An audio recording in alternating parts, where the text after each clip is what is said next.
Ciao, buonasera ragazzi. Welcome to Talk Calcio TV. It is the month of February, so it's a new month, new haircut, and now the transfer window has shut. So that's it. Clubs cannot buy any players until the summer, till the season's over now. I've got to say, that first month of 2018, trying to keep on top of all the transfer news. Even last night, if you saw yesterday's episode, you followed us from the minute we got up when I was at work. Even when I come back home, even last night in our pyjamas, we covered all the late transfer dealings, all the deals that eventually went through.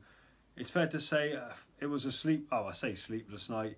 It was a late night, you could say. But we kept up with it. So let's run through the transfer news, of course, or the transfer dealings on deadline day and throughout January. Now, believe this or not, during this January transfer window, Italian clubs just spent €50 million, or $50 million, pounds even. Now, you look at Manchester City, they spent £50 million on Laporta, the defender, just one player. It's obvious how times have changed, how their money is not in Serie A anymore. Doesn't attract the big multi-million pound sponsorship like the Premier League, as we know. But, you know, clubs, all Serie A clubs, you know, all 20, they just spend 50 million amongst them, and yet you've got the Premier League spending vast amounts. So 50 million was spent. What dealings did we hear about on deadline day then? Well, as luck would have it, Juventus, Inter, Roma, even Lazio, Milan, they all failed to do expensive business, let's be honest, of course. The Nerazzurri, of course, took Lisandro Lopez and Rafinha on loan, albeit already agreed fees to buy in the summer, should they be impressed. If we look at the other dealings, of course, the Giallorossi, that's Roma, they did a last-minute loan with an obligation to buy for defender Jonathan Silva from Sporting Lisbon. Of course, they lost Anderson Palmieri to Chelsea, signed by Antonio Conte, of course, the manager there. However, they did manage to keep hold of their tall number 9 main striker, Edin Dzeko, and a fellow Brazilian, and of course the other Brazilian, Bruno Perez. So Roma kept those two players. Monchi said no offer for Perez ever met their valuation, as did the goalkeeper Alisson Becker. We know Chelsea were rebuffed in a couple of offers for Edin Dzeko as well. That didn't materialise there. Some other news though, Emmanuel Giaccherini, of course at league leaders Napoli, has been struggling for game time. It's fair to say since he come back to Italy from Sunderland, this move hasn't worked for him either. He has joined Chievo on loan till the end of the season. Of course, Chievo at the moment, the Flying Donkeys as we call them, they are almost on a bit of a bad run of form, almost getting sucked into the relegation. So Giaccherini's arrival will no doubt give them an extra dimension, which they need to find fast, because the way their form's going, it's only other teams below them's bad form that's keeping them where they are, really.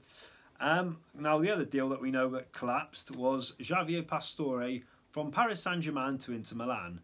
Now, it was believed the deal was going to go through. However, at first PSG didn't want to let him on loan. It then looked like a deal was going to be done. Then we heard yesterday that the deal might be, there was a couple of delays. They were confident it would still go through, but then it didn't go through, as we know. Pastore's agent was seen at Milan airport, flying on the plane back. Without Pastore, I think a can of worms was then leaked that the deal wasn't going to go through. What is interesting is today, Inter have actually said that they made Pastore and his agent aware that they could not compete with the financial terms that he was asking for. Of course, in other words, they can't offer what Paris Saint-Germain have got. They're then saying that there was no real negotiations between themselves and Paris Saint-Germain. So it sounds like they just contacted the player and his agent. Obviously, they couldn't compete, so that deal is dead. It didn't happen. Now, if you're Pastore, you know, you need to be playing regular if you want to go to the Russia 2018 World Cup for the Argentine squad. And we're talking an Argentine squad here that already has Paulo Dybala, Mauro Icardi, Eric Lamela from Spurs even pushing, Lionel Messi, need I say anymore? Plenty of Serie A stars and plenty of talent in general. So, you know, Pastore, he needs to get back into the PSG team if he wants to go to Russia come this summer. Of course, not forgetting Ezequiel Lavezzi, ex-Napoli man, now playing in China.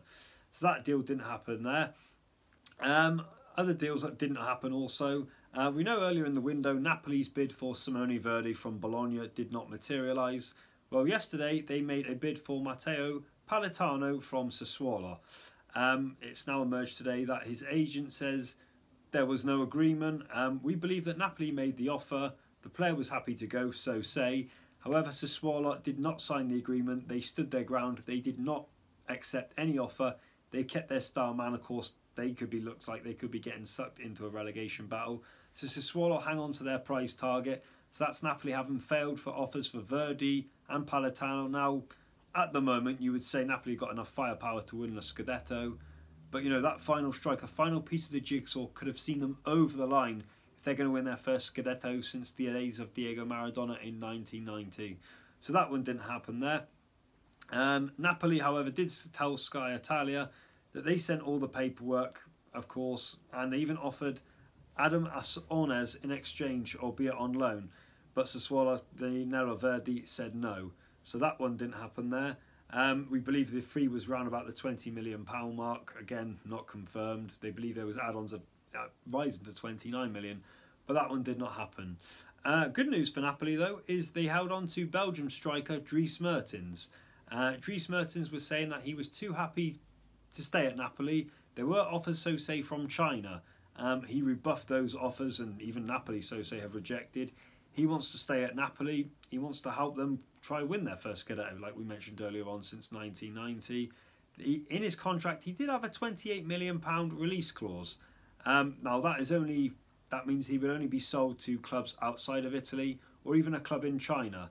But that's not happened, so he will be staying with them.